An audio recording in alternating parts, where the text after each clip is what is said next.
দেশের শীর্ষ প্রযোজনা সংস্থা জাজ মাল্টিমিডিয়ার কর্ণধার আব্দুল আজিজের সঙ্গে তোলা একটি ছবি সামাজিক যোগাযোগ মাধ্যমে শেয়ার করে আবেগী পোস্ট দিয়েছেন ঢালিউড চিত্রনায়িকা নুসরাত ফারিয়া। জানিয়েছেন চলতি বছরেই রূপালী পর্দার ক্যারিয়ারে 10 বছর পূর্তি হতে যাচ্ছে তার। সেই সঙ্গে নতুন সিনেমায় অভিনয় করার সুখবরেও ইঙ্গিত দিয়েছেন এই অভিনেত্রী। 22 জানুয়ারি রাতে সামাজিক যোগাযোগ মাধ্যম ফেসবুকে একটি স্ট্যাটাস দেন নুসরাত ফারিয়া।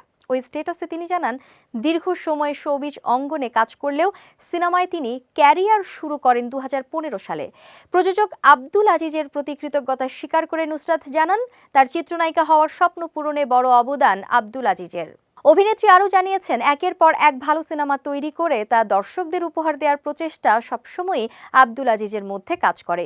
সম্প্রতি দীর্ঘ 7 বছর পর তার সঙ্গে দেখা হয়েছে অভিনেত্রীর। সে মুহূর্তকে ক্যামেরাবন্দি করে নায়িকা ক্যাপশনে অনুভূতি জানিয়ে লেখেন, ঘরের মেয়ে ঘরে আসার মতো আনন্দ। নুসরাতের এমন স্ট্যাটাসে নেটিজেনদের ধারণা, শীঘ্রই জাজ মাল্টিমিডিয়ার নতুন কোনো সিনেমার কাজে অংশ নিতে চলেছেন এই অভিনেত্রী। ক্যারিয়ারে আরজে হিসেবে কাজ শুরু করেন নুসরাত ফারিয়া। এরপর বিভিন্ন অনুষ্ঠানের উপস্থাপনায় দর্শকদের নজর কাড়েন তিনি।